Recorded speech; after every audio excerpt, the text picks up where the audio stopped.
Thank you. Thank you very much, distinguished members of the Congress. It's a big honor to be here today. And first of all, I would like to thank for all support that Ukraine today is receiving during this terrible war from you personally, from the Congress in general, both Republicans and Democrats. We appreciate this bipartisan support from the current US administration headed by President Biden and by American people.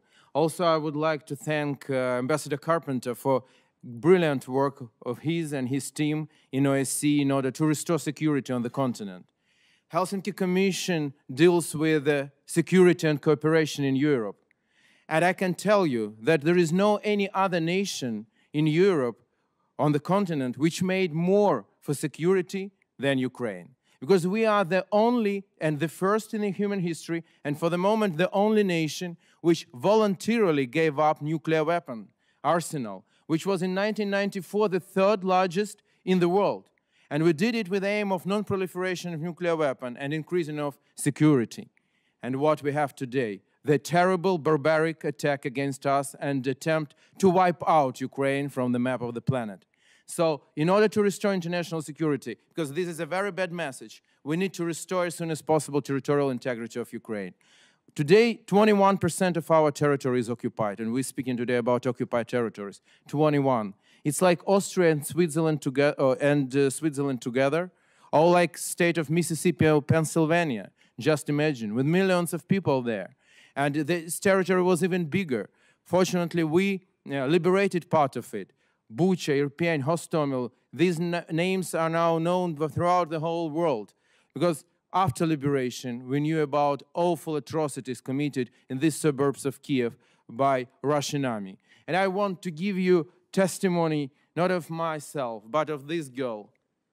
Her name is Sofia. She's 14 years old.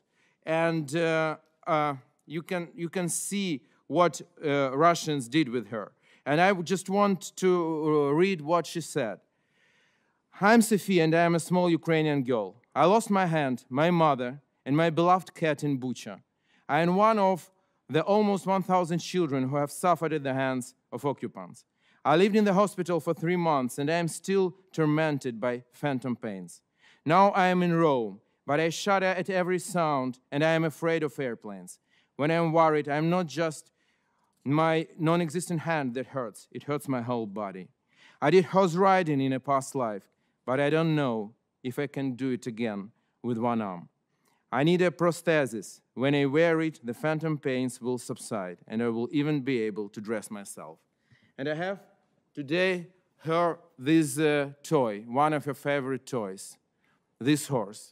And I want to ask you how it could be in 21st century such things happen to children, to our children, and what should we do to stop it?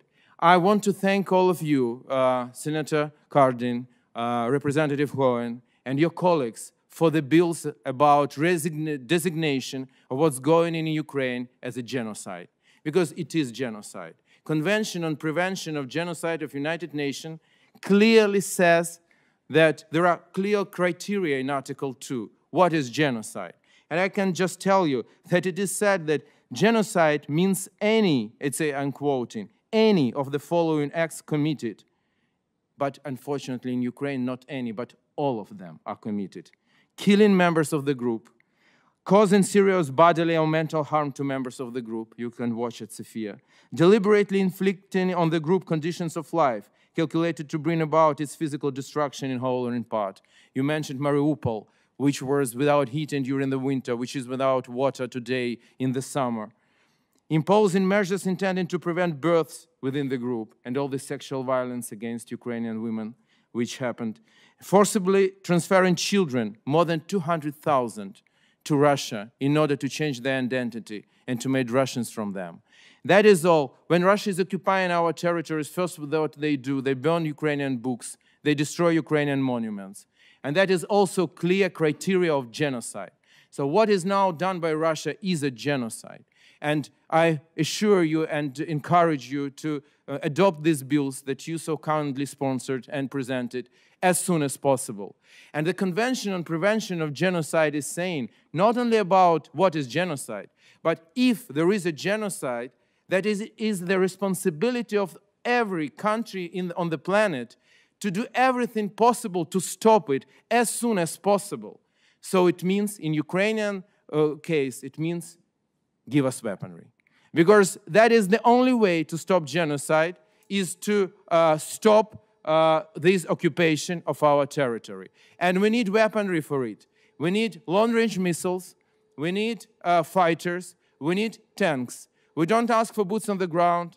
We are not asking for other things. We will do our job ourselves. But please, help us with this. Provide us with this. And we are rewatching our place on the planet. I can tell you, after we will win this war, together with the United States, with your support, as the closest ally, we will be able enough to be your closest ally in other parts of the planet to prevent such things which happened in our country today. We will do it definitely, together with you. May God bless you, and God bless America. Thank you very much.